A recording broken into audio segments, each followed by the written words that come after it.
We're going to try to finish the Shir Yud, right? And maybe get into the next year. Okay, looks like we have a full house today, pretty much. Okay, good. So we got up to page Pei Aleph. Okay, if you recall, for those of you who've been with us for the last year, we started Maimer Yud, which started on page Ayin Ches, and that brought the two brises, a brise about for Reb Nehuroi and a brise for Reb Nechemia, but all the things that are going to go wrong right before the Mashiach comes, the Dorsha ben David Ba. And so in the beginning of this year, right, Moshe discussed the Yisodos of HaKadosh Baruch Hu runs the world, where there's Ava and Yira, and which is Chesed and Din, and then Tiferes, and then there's a Midas HaMalchus. I'm not going to repeat it, but those are the things that, and what we're going, and what we're trying to show here is that in the second brisa, so the brisa of Reb Nechemia, it deals with the kilkul, right? It deals with the I don't know how to translate the word kilkul, the messing up, right? The gone wrong of the basic midas of how HaKadosh Baruch Hu runs the world. That those things will be just the opposite way they're supposed to be. Right? The midas hachesed will be messed up. Right? There will be mitkalkel, the midas hagvura, the midas tiferes, and we got up till the bottom of Pei Aleph, which is the midas hamalchus. Okay. So, just to summarize again, starting at the page of Pei Aleph, the top of Pei Aleph, the first kilkul that we talk about is ha'azus tirbeh. There'll be a lot of azus, a lot of chutzpah yaski, and this is a corruption of the midah of Avram, because Avram is hitpashtut. Chesed means expansion, and there's two ways to expand. There's a way to expand through midas hachesed, right, by giving of yourself and sharing and opening yourself up to other people and creating connections with other people. And there's a way to expand by overpowering other people, and that's the midah of azus, and that's the midah of you're expanding, right? But you're not expanding. But instead of expanding and extending yourself, right, and creating connections to other people, so you can give to them, and they can give to you, and it can become kind of a mutual relationship. So the relationship becomes one of power, and that's also a kind of expansion. Okay, so that's the corruption, the kilkul of the midas hachesed. That was number one. Number two, the yoker, right? This is he said there was a connect that yoker has to do with kavod, yikar, and that was shelo yechabdu ze et ze, and there will be a lack of kavod, and that's connected the midah of tiferes, which is the midah of people honoring each other. Right? Okay, that's because tiferes and kavod go together, as was said earlier, the page before. The third one is gefen yitim pir v'yayin b'yoker. There will be fruit, but there won't be blessing. There will be plenty of grapes, but there won't be. But wine will still be scarce, and this is the keneged the midah of Yitzchak, as we said, because the midah of Yitzchak is bracha, and that's actually taken from this week's parsha. This week's parsha is Varcheu Hashem, and Parsha told us HaKadosh Baruch Hu blesses Yitzchak, right? And he gives him it says that whatever Yitzchak planted, he had Mea Sha'arim, he got 100 times, 100-fold blessing. And we said that that's the midah of Yitzchak, because Yitzchak is the kli to be mekabel. In order for the blessing, in order for it to be bracha in the world, you need a kli.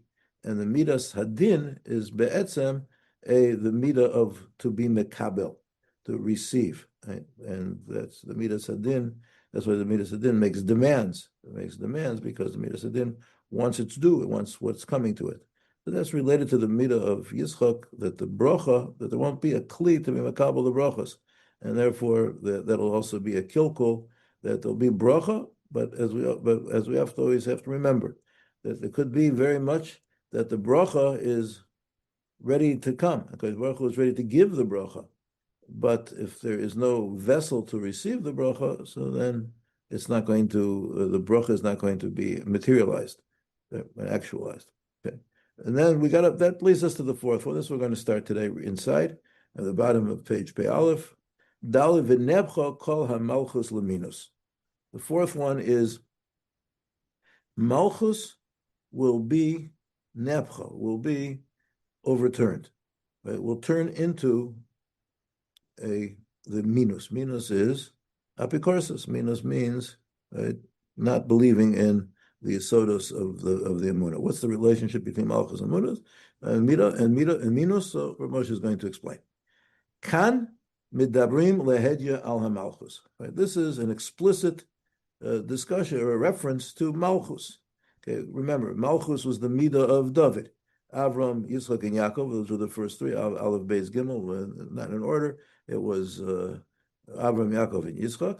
Right? The fourth one is David. Right? That's the midah Malchus. And the midah of David will also be mitkalkel, will also be corrupted, right, before the Mashiach comes. We're talking about Malchus. Ella, shebedor ha'acharon yeh hipuch shel midat ha'malchus. It's going to be the opposite of the midas malchus. It's going to be the reversal of the midas malchus. V'chol hipuch nasek shador atzmo mitapech. In other words, it's the thing itself. It's not something different. Hipuch means that the thing itself is going to be the opposite of what it should be, the exact opposite of what it should be, right? And ke'ein, he says in the parentheses, ke'ein hagimel hafuchot shematzina b'gemara brachos, right? The three things that the Gemara Brachos mentions. Look in the footnote, Zion, the bottom of the page. Sholav hafuchos. One is hafachta misbedi lemocho li pitachta sakivat reini simcha. Something, a pasuk that we say every morning in Mizmor Shir Chanukah Sabayis LaDavid. That hafachta misbedi, right, you have overturned my eulogy, my sadness, lemacholi, to a dance, to a happiness.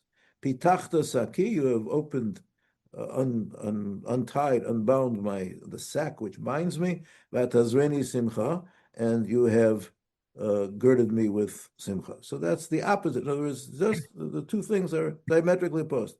There is the mispaid, and then there's the machol. Another pasuk is as tismach besula b'machol uvachorim eskenim yachdav ve'afachti evlam l'sason. Another pasuk in Yeshaya that says that I will reverse their avel, their mourning, right, to joy. And the third one is v'lo avo Hashem l'chech l'shmal b'lam v'yafuch Hashem l'ches ha'klala livracha. The pasuk says that Baruch Hu didn't want to listen to Bilam, and he turned the klala into a bracha, and that's exactly the opposite. So Moshe is saying that kind of reversal, that kind of oppositeness is what's going to happen. That's the relationship between minus and malchus. Minus is not just right that it's a bad thing to do. That's bad to be not to believe in God or not to believe in the foundations of emunah. But minus is exactly the opposite of malchus. And then how does that happen? Okay, he says, "V'chein kan hamalchus ve'haminus hem davar v'hipucho." Malchus and minus are a thing and its opposite. We're on the bottom of page Pei Aleph still. Malchus and minus are something and its opposite. Kine, why are the two opposites? It says a deep word here. Kine yodua divrei hagra. It's known. Okay, it says in the pasuk, al pasuk, ki lashem hamelucha umoshel bagoyim. It says two things about HaKadosh Baruch Hu. It says, okay, right? We say again, this is a pasuk that we say every day at the end of Psukei Zimra, right? Ki lashem melucha umoshel bagoyim, right?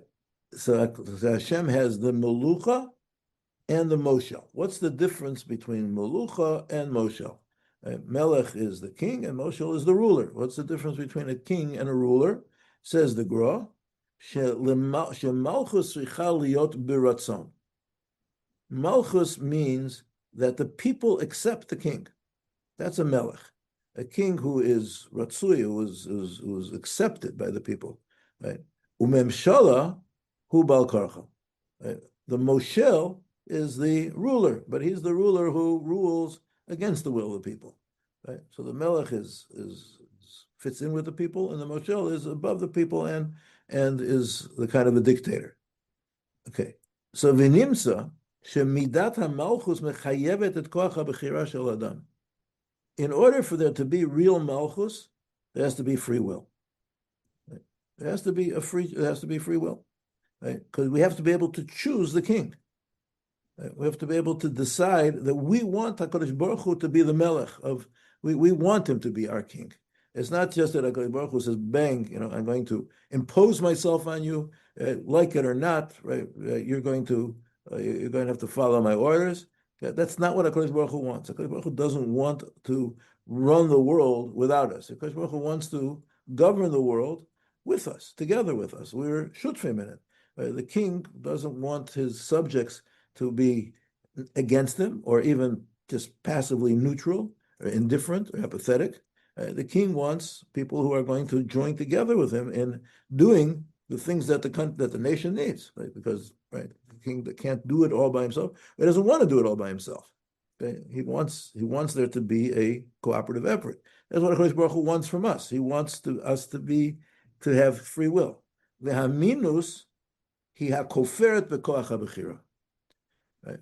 Marina says, right, we're stuck. Right, we're koach. We don't have free choice. Right, we have. Right, there's determinism. There's whatever happens. Right, it's not up to us. We can't choose what happens to us. We're not in a position to decide anything.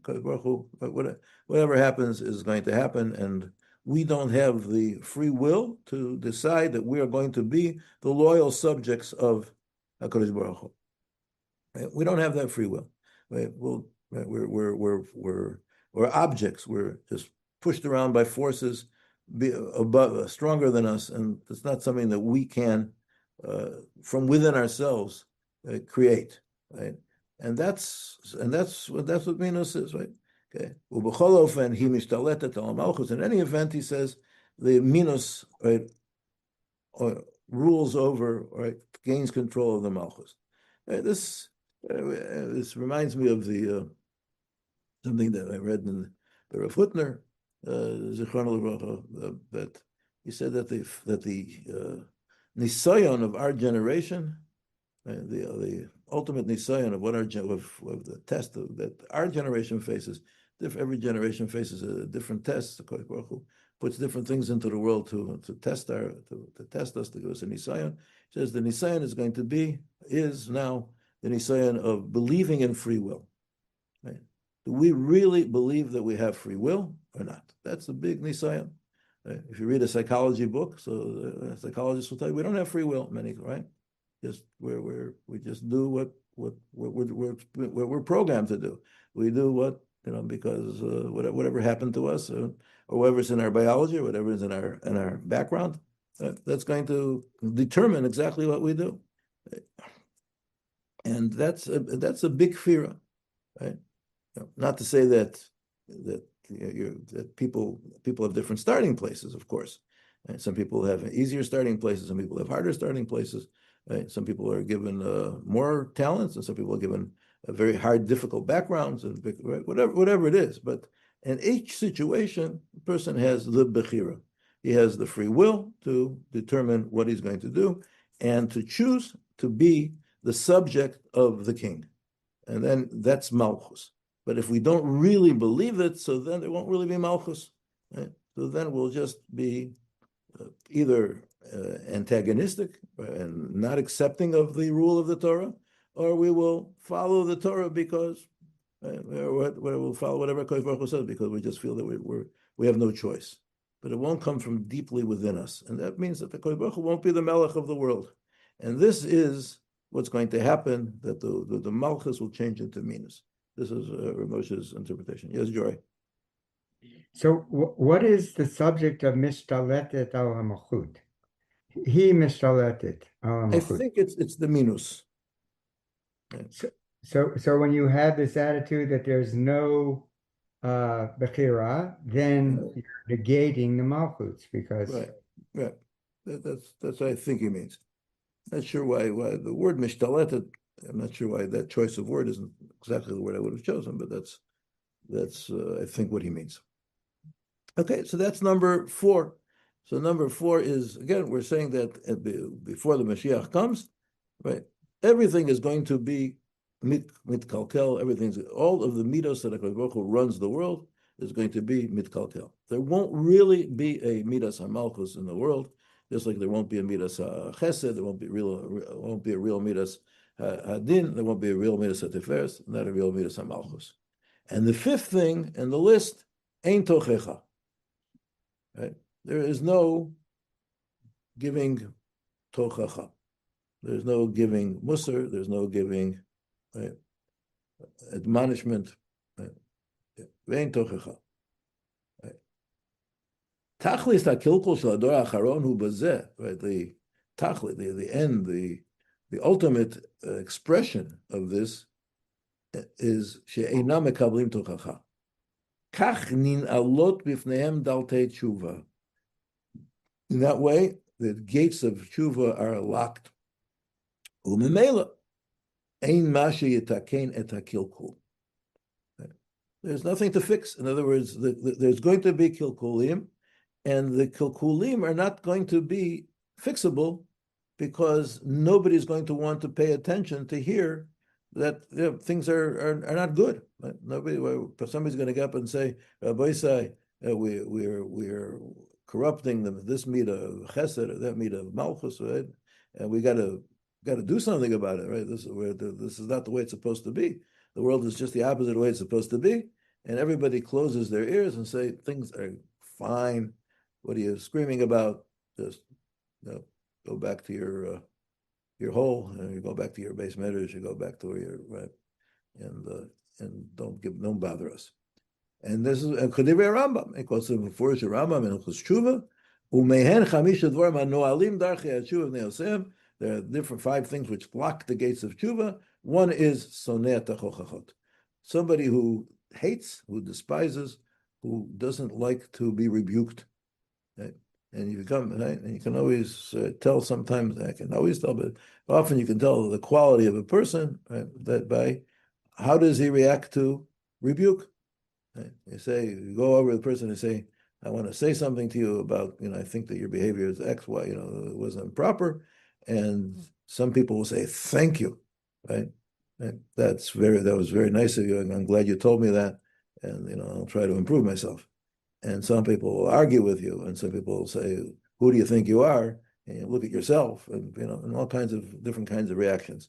Right?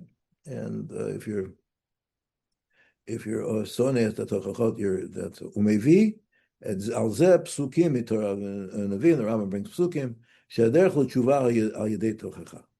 Right? That's right. Again, all the Sepharim about tshuva, they say, right, that it's very, very important to be able to listen to criticism, to be able to listen to rebuke, to musar, to hear things. Right? When you go to a shmooze, when you go to a drasha, right, not like many people think, oh, he must be talking to the next guy because the next guy he's the guy who really needs to hear it. Boy, am I glad he's here. Well, that guy is here. He's got that rabbi's got really letting him have it. That's not necessarily the best way to do it, right? The best way is the right way is, wow, he's speaking to me, right? And and he's pinpointing a weakness that I have. Well, and if you can do that, then you're in much better shape. Okay. V'im einam mekablim tochacha ein tikva l'tshuva. So Nimsa, okay, there's no hope. Nimsa.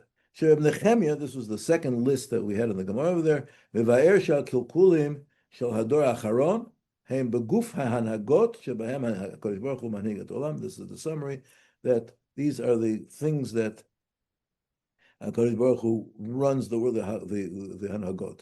Gimel ha'hanagot shemakibilim la'Avram Yitzchak v'Yakov, right? As we said, umidas ha'malchus shel David HaMelech, ubenosaf lezeh.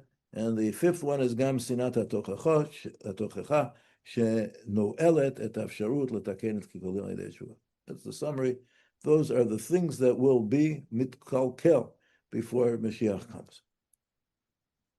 V'yesod hadavar muvan. And again, the morale, and this is something that Moshe said. And if you open the morale and who discusses our Gemaras and the Netzach Yisrael, where he discusses the whole inyan of Mashiach, right? A whole chapter, which is a couple chapters, but one that specifically speaks about this daf of Gemara that we're on, right? He said, "This is what we've been saying all along.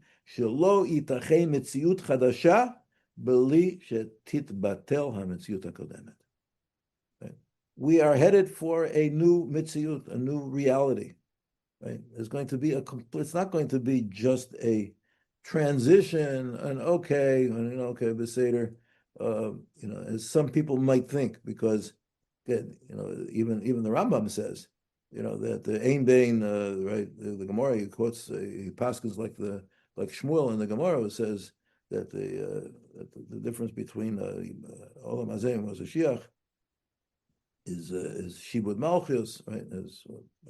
Right? And one of the other things, but okay, we're not going to be under the control of the Rishayim, right? But it goes much deeper than that. It's not just going to be a modification of our current reality. It's going to be a completely new reality. It's going to be something which will come as we will step out of one world and into another world. But in order for that to happen, it's not going to be a gradual transition. It's going to be a revolution, right? It's going to be a revolutionary kind of thing. It's got to come to an end. Things got to get so bad that they will just naturally not be able to continue to exist, because the Hanhaga will just can't go on that way.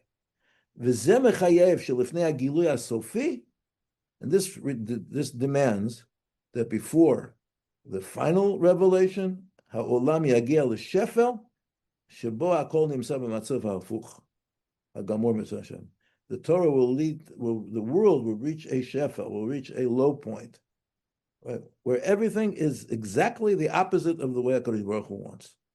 V'az yitkayem, and then we will have a wonderful pasuk in the Navi Tzefanya, Ki az hepoch elamim safa v'rura, then I will turn over, I'll make a hofech, right? The same, that's the word that we use, hafachta, right? That's the use that, right? And that's the word that we used before, the gemel hafuchot, and right, and that's actually the word in Hebrew for the word for revolution, right? A mahapecha, right? That's the word, right? That's the same idea.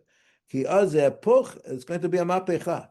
As hepoch elamim safa v'rura, likro b'kulam b'shem Hashem, right? Everybody will call in the name of Hashem, lo'avdo shchem echad, to serve him with one shchem, one shoulder, as everybody will be united together. Ukeshametziut hakodemet titbatel, and when that first metziut is batel, as hakol yetapech v'metziut hachadasha mitititkaleh. Everything's going to be turned upside down, and the new and the true reality will become revealed. Okay, so where are we holding in this process? Right? Where are we holding in this process? Right? No, I'm asking that as a serious question, right? Right? I mean, because if you think, okay, have we turned the corner yet? Or are we still on the way down? I would say we're still on the way down. We're still on the way down. Okay, I also agree with you. I'm just thinking, I don't want to become political, but I'm just thinking that is a fundamental difference between the religious Zionists and the Haredim. Right? The people who are following Rav Kook think that we've turned the corner. We're on the way up. The things have started. We reached rock bottom before, and now we're moving upward, of course, with problems and this and that. Nothing is. It's not a smooth. There's bumps in the road, but we're on the way up. And anybody who can't. What? Reshit Right, exactly. Right. The beginning of tzmicha, of the growth of a Geula. Where we say that prayer every Shabbos. Right? Okay, yeah. You say the prayer every Shabbos, and I don't say the prayer every Shabbos, right? I know I've got mixed feelings about it, but I say it. I like Yeah, it. but say it. Yeah. I remember there's once, many years ago, there was a simcha in yeshiva, an ufruf or something. One of the guys got engaged, and there was a visiting rabbi who was part of the family or an acquaintance of the thing. He was from New York. He was a very Zionistic fellow, and when he discovered that in yeshiva we don't say that prayer for the Medina, Reshit Tzmicha Gedolatenu, he got up and left. He says, I will not daven in a shul that doesn't say prayer for the Medina. Okay? And I know people who won't daven in a shul that does say the prayer for the Medina. I'm not saying that it goes both ways, right? But we're talking here about I'm just bringing that out, is that again, there's no question what Rav Moshe holds, right? Right? Rav Moshe is certainly the ultimate pessimist, and sees things, in dark shades of gray, right? If not black, but very dark. And we're on the way. We're still on the way down. That's certainly. I just want to point out that you will hear other nigunim along the way, and then I think that's a very fundamental question of where you place how do you see our place in history at this moment? And of course, it has consequences for many other questions. Obviously, whether you're on the way up or you're on the way down will determine how you view and how you view current events. I mean, maybe it's obvious, but I don't think it's obvious. I mean, I think the reason that I'm pessimistic or think that we're still going down is dafka because there's so much good around, even amongst the goyim. I mean, that's what I'm thinking anyway. In other words, we haven't reached to the bottom. We haven't gotten to the point where everything's the hefech. Okay. Still you're a much more optimistic person than I am, right? But okay, I hear what you're saying. What's the reason for your pessimism? If you think that we've already reached the bottom, then why? I don't think we've reached the bottom. I think we're going down, right? Because things are. I think we're still going down. Right? Every generation we sell Yosef, and Yosef is in different part of this. So I mean, you interpret it the way you want. Say it again. I didn't hear what you said. Every generation we sell Yosef. Every generation, and Yosef is your interpretation of whoever. Back when Americans settled here, the American Jews, they didn't like the Frum coming to America. They were selling them. However you want to interpret who we're selling right now as being Yosef, but until we stop doing that, we're not going to turn the corner. So we have to stop the selling of Yosef. That's what I. Okay. Okay. I just threw that out as a question to think about, and let's see what Rav Moshe has to say. Okay, let's go on. Okay, now Rav Moshe is going to Rav Moshe is very interested. Let's just identify what Rav Moshe is trying to do in these shurim. He's trying to learn the Gemaras and say pshat, and explain why different people said different things, etc. Right? This is a shir in pshat in Gemara. Okay, through the pshat in Gemara, he of course reaches the ideas that we're interested in and that we've been talking about. But basically, it's a pshat in Gemara. I'm just saying that because you'll see in the next section, if we recall, we go back to there were two brises. The first brisa was Reb Nehurai, who gave a list of 5 things. Right? We'll go back to the Gemara on page Ayin Ches, in the beginning of the shir. Okay? Tanya, right? Reb Nehurai Omer, Dorshe ben David Bo. So he gives a list of 5 things.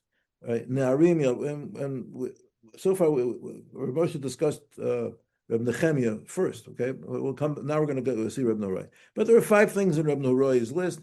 Darsha ben David Bob, Narim Albino Pnei Zakenim, Zkenim Yamdu Pnei Narim, Bat Kama B'Ima V'Kala B'Chamuta, Pnei Ador K'Pnei Aktel, V'Ena Ben Mitbeyesh Mi'aviv. Those are the 5 things of Reb Nehurai.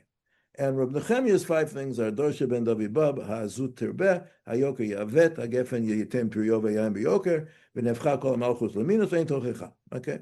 Those are each one gave a list of 5 things. So Moshe is wondering, right, what's the difference between these 2 lists? Right? They're very parallel, and what's the difference between them? So Rav Moshe's idea is, right, that the second list is Rav Nechemiah's, which is one that we've been discussing, is the kilkul in the klal of the hanhagos, right? In the hanhagos of Avram, Yitzchak, Yaakov, and David, and the Sonei Techechos, right? So it's a kilkul in how HaKadosh Baruch Hu runs the world in totality. The first list, Reb Nehurai, is more specific, as we will see, right, according to Reb Moshe, about kilkulim within the midah of kavod and malchus. Okay, meaning that it's a list of 5 things, but it's more focused on one particular aspect. How one aspect will be mitkalkel as opposed to the major aspects being mitkalkel. Yes. Okay, so I've hesitated to ask this, but even though I wanted to, but I think I really need to now because Rab Nechemiah said that there's a kilkul in the hanagot of the olam. So what does that mean? Where is the kilkul happening? With the way HaKadosh Baruch Hu is running the world, or the way we are relating to each other and HaKadosh Baruch Hu? HaKadosh Baruch Hu, the HaKadosh Baruch Hu wants the world to run in a certain way, right? He wants to be mashpia, right? He wants to be mashpia with his chesed, his din, and his rachamim on us, right? But that requires us to behave in a certain way. In other words, HaKadosh Baruch Hu, right? There's no kilkul in the midos of HaKadosh Baruch Hu. Right. Or in his Hanag. What does it mean, kilkul in his Hanagah? It's a kilkul in how the world is run because people are taking. We're running the world. We're messing up the world by taking. But what we're doing is let's say in the first example, what we're taking is a midah of chesed and turning it around into the opposite of what chesed should be. We're turning it into azus, right? In other words, Kodesh Baruch Hu created he gave a hanhoga of chesed, right? There is such a thing as expansion. That's how he runs the world. He gives bracha, right? And he gave that midah, and we're taking that and using it right wrong, right? It's the example that we just had before. Kodesh Baruch Hu has a midah of malchus, right? We're taking that midas of malchus and turning that into minus. I'm turning that into we're saying. And who is we? Is we the Jews? We the world? Both? Again, the Jews have the most influence. Okay, so it is addressed to us. It's the Jews, right? It's us, right? It's us. We're causing these kilkulim, right? That's but what we're doing is we're taking those midos of that HaKadosh Baruch Hu, right, created, so to speak. Or again, we talk because HaKadosh Baruch Hu is, even to talk about the midos of HaKadosh Baruch Hu is a stretch because there's only one God, right? And when we talk, he has a midas of din and the midas of that, midas of other things. We're saying is that in his hanhoga, how he decided to run the world, he decided to run the world that he would use certain powers or certain ways of certain modes of relationship to the world in order to create the world that he wanted to create. Right? He could have created a world without the chesed, or he could have created a world without din. Right? There was no necessity for HaKadosh Baruch Hu to dafka choose these particular modes of relationship. Right? He could have created a world without malchus. He could have created anything he wanted. Right? He chose to use certain midos. Right? This is how I'm going to run the world. But those midos are subject to being corrupted by people. Okay. Democracy has elections, right? Right. Elections are a great thing, right? Democracy. Let's all, right? But if you have a corrupt election, right? So then, if somebody stuffs the ballot box with then you've corrupted the democracy, right? Because you've taken it's a certain hanhoga of voting, and you've corrupted it, right? And you can corrupt it, right? As for those of us who grew up in Chicago, know that that's what happens all the time. That was the point. That was the pashtus, right? When John F. Kennedy in 1960 got more votes from a certain precinct than were alive in that time, that's the way it goes, right? Anyway, so that's the thing. So, but now I'd like to finish today, okay? But now we don't have a page left. Now we're going to speak about Reb Nehuroi, who was a kilkel in a more limited sense or more focused. Let's see what he says. But I just introduced it by saying that you could quibble with Reb Moshe's pshat, okay? And again, if you read the Maral, Maral says other things. It's not this. Reb Moshe, a lot of this is original, but Reb Moshe is interested in saying, giving over. If there's two lists, how are we going to define what this list is and what that list is? How are they different? What are they trying to? What are they talking about? So let's see what he says. Lumat Reb Nechemia, right? In contrast to Reb Nechemia, shenakat v'rav al seder midot hanhaga, right, which we were talking about. Ha'hei dvarim, chamishat dvarim shenakat Rabbi Nehuroi, kulam sovevim holchim al hahipuch sheyeh b'chavod v'malchut atzmam. We're talking about a hipuch within these midos of kavod and malchus, and they go together. Let's see how he says it. Na'arim yalpinu pnei zakenim. Right? It says the first thing on the list is the youth will insult, right, the elders. Hu makbil. So this in the world of kavod is la'azut tirbeh. It corresponds to on Rav Nechemia's list to the azut, to the chutzpah. Shetachat sheyel narim derech eretz b'fnei azkenim. Instead of the children, the youth, the young people having respect for the zkenim, heim yalbinu epneihem. They will embarrass them. They will shame them. They'll make fun of them. So this is the azus, which is in the midah of kavod. Again, we're specifically speaking about the midah of kavod. In the midah of kavod, there will be an azus, which is the opposite of the midah of Avraham Avinu. Okay, and so and each one of these is going to show how in the midah of kavod itself, there's going to be a kilkel. So there's a midah of azus, right, which is that the youth will make fun of, will embarrass, will shame this Kenim. Number two, bet is Kenim yamdu lifnei zkarim lifnei narim. Right. Not only will the young embarrass the old, but the elders will go along with it. Right. They'll say they will stand up and show honor, right, to the young ones. B'makom she'na'arim yitbatlu b'fnei azkenim yehepech dahainu yebitl b'ofen lo nachon. Whereas this is a kilkel of the midah of Yitzchak, because right, the midah of din is bittul, to be mevatel yourself, right? Not to expand yourself, but to contract yourself, right? And this is the midah of Yitzchak, and this is going to be, there will be bittul in the world, but it's going to be just the opposite of the normal bittul. Instead of the way it should be, that the Ne'arim will be mevatel themselves before the Zkenim will, wow, you're so great, and they will ki'ilu accept and recognize that the Ne'arim have some superiority, right? Despite the fact that that's completely keneged the way the world was created. Gimel. Right? So now that was Avram Yitzchak, and we're going to get to Yaakov. Ubat kama ba'imah v'kala b'chamota. Right? The daughter will rise up against her mother, and the daughter-in-law against her mother-in-law.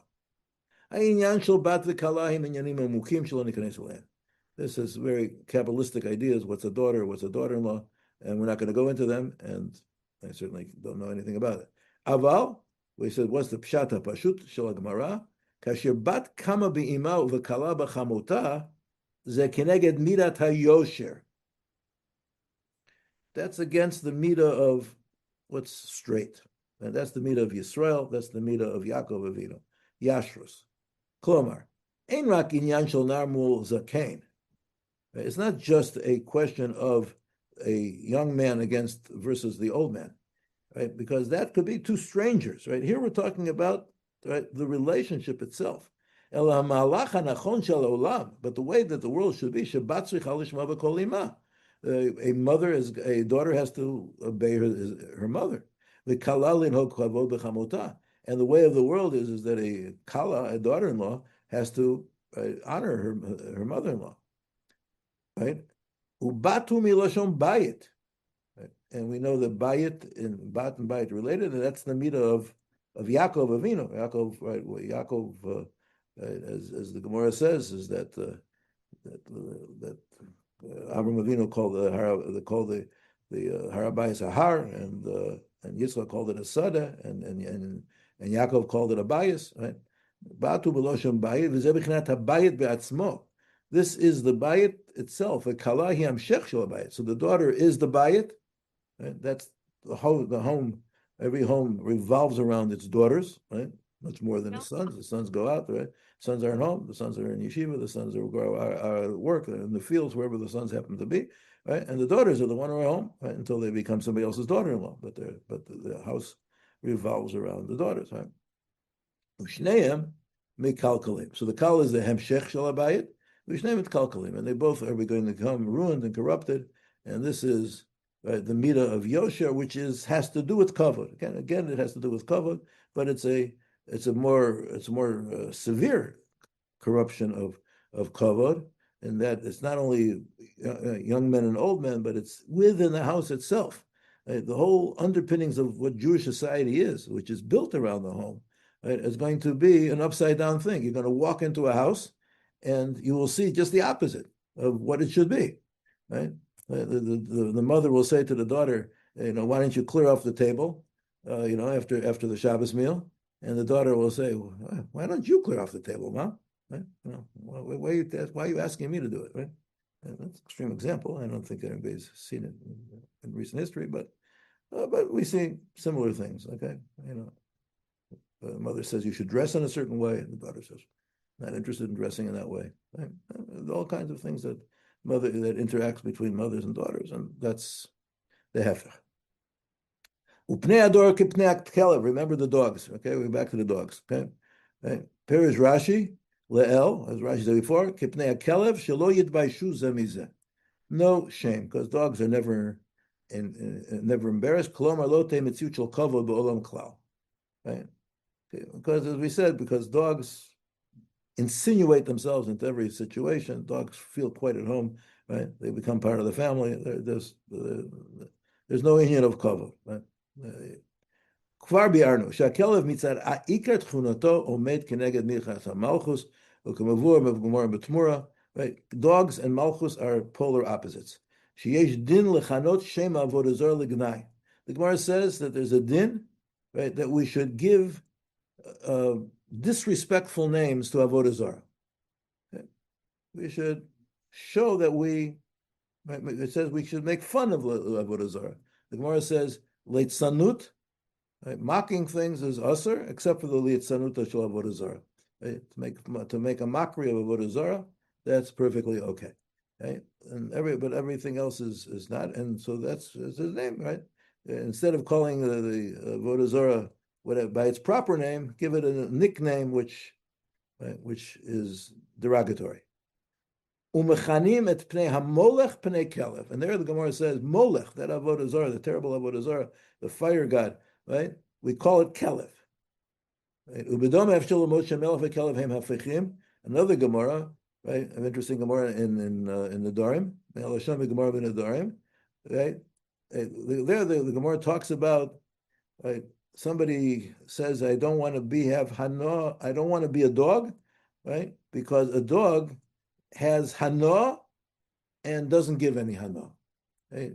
It says, lo kalba, I'm not a dog, right? The mishanya minach, that I get hana from you, v'lo mishanis minach, you don't have any hana from me. Right? And he says, in lav malka hana, and I'm not a king, the mahanya and inalach, that I'm going to give you hana v'at lo menasli. In other words, the Gemara says, there's two different. A person who only gives, he's like the king, right? Because you can't give him anything back, right? And the person who only takes, right? He's like a dog, right? And when they're discussing how if somebody made a netter to not to have enough from the other one, that's the language that's used. Doors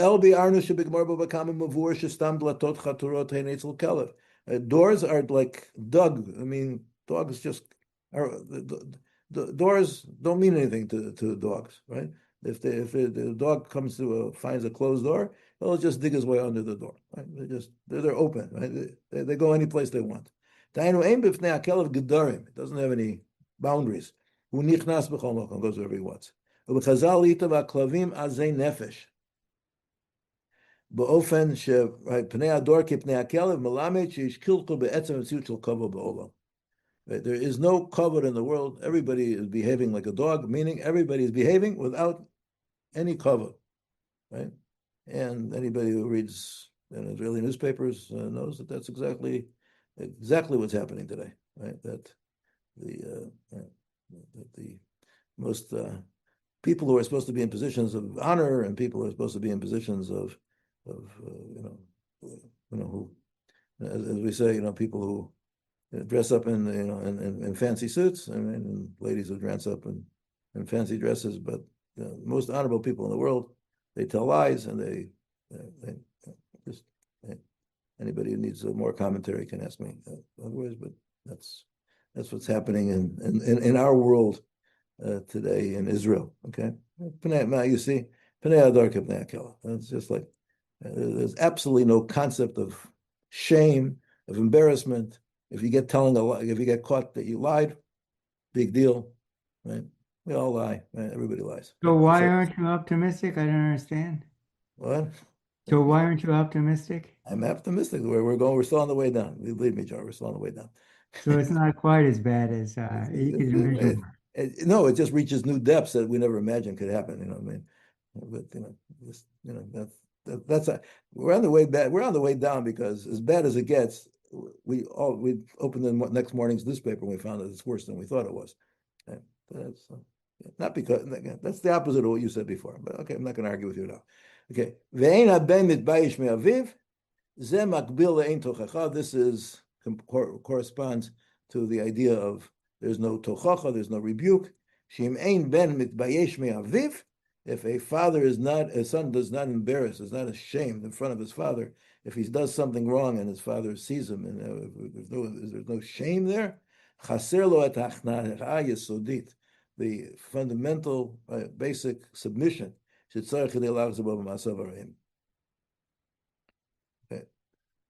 And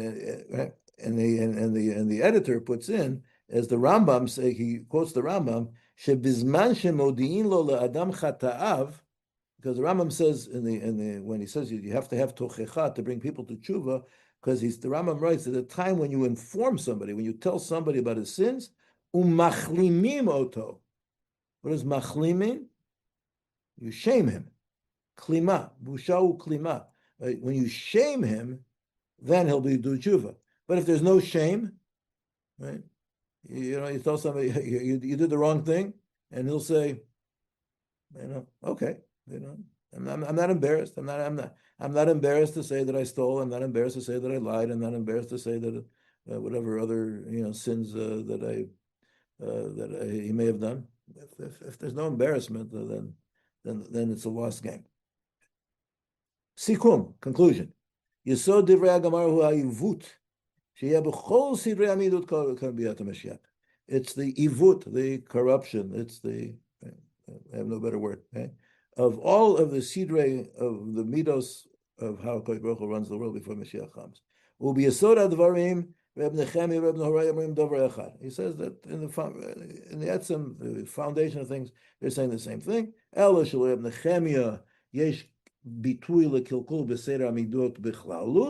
He says that's talking about the general midos of chesed and din and tiferes and milch malchus. Right,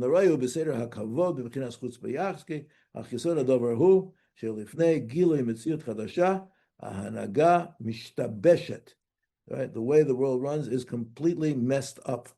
Mishtabeshet. It's a shibush. Right? And if anybody can think of a better word than messed up, you can tell me. But the word is mishtabesh. Right? Is completely gone awry. The hakol mitapech, and everything is upside down.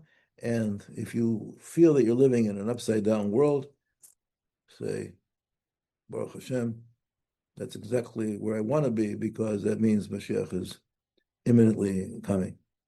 Okay. The Seder, good, Rabbi says, we'll stop here for today, even though we have a few minutes left, but we won't start the next year. As I mentioned, Maimer Yud Aleph we're going to skip. Very deep Kabbalistic ideas based on the Arizal. I mean, I just read it again a couple of times, realizing that it's way beyond my reach. It's very how the world, the whole concept of how the world was created.